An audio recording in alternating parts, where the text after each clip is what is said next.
ଥରେ ଜଣେ ମହାତ୍ମାଙ୍କୁ ତାଙ୍କ ଶିଷ୍ୟ ପଚାରିଲେ ଯେ ହେ ଗୁରୁଦେବ, ଜୀବନରେ ଭଲ ଆଉ ମନ୍ଦ ଏ ଦୁଇଟାକୁ ଆମେ କେମିତି ଜାଣିବା? ଗୁରୁଦେବ କହିଲେ, ଠିକ୍ ଅଛି, ମୁଁ ତମ ପ୍ରଶ୍ନର ଉତ୍ତର ଏବେ ହିଁ ଦଉଛି। ଯାଅ, ସେ ପାଖରେ ଥିବା ଗୋଟିଏ ଧଳା ପେପର ନେଇକି ଆସ। ଶିଷ୍ୟ ଗଲା, ଧଳା ପେପର ନେଇକି ଆସିଲା।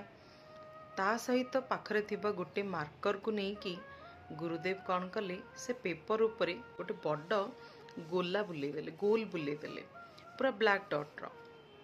ଶିଷ୍ୟକୁ କହିଲେ ଯେ ଏହି ପେପରରେ ଏବେ କ'ଣ ଦେଖାଯାଉଛି ତମକୁ? ଶିଷ୍ୟ କହିଲା ଯେ ଏଇଥିରେ ତ ଗୋଟେ ବଡ଼ କଳା ରଙ୍ଗର ଗୋଲ ଦେଖାଯାଉଛି, ଯାହା ଆପଣ ଏବେ ବନେଇଲେ। ଗୁରୁଦେବ ପୁଣି ପଚାରିଲେ ଯେ ଯାଅ ଆଶ୍ରମରେ ଥିବା ଆଉ 5 ଜଣଙ୍କୁ ପଚାରିକି ଆସ, ସେମାନଙ୍କୁ କ'ଣ ଦେଖାଯାଉଛି। ଶିଷ୍ୟ ପୁଣି ଚାଲିଗଲେ ସମସ୍ତଙ୍କୁ ପଚାରିବା ପାଇଁ।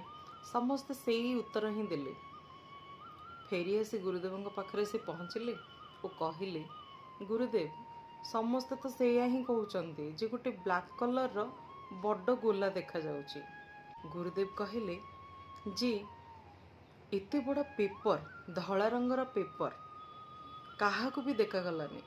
ଦେଖାଗଲା ସେହି ଧଳା ରଙ୍ଗ ଭିତରେ କଳା ରଙ୍ଗର ଛୋଟିଆ ଗୋଲ ଗୋଟେ। ଠିକ୍ ସେଇଭଳି ଜୀବନରେ କେତେ ଭଲ ଜିନିଷ କାହାକୁ ଦେଖାଯାଏନି, ଖରାପ ଜିନିଷ ସମସ୍ତଙ୍କୁ ଦେଖାଯାଏ, ଟିକିଏ ବି ହେଇଥାଉ ନା କାହିଁକି ସେ। Thank you.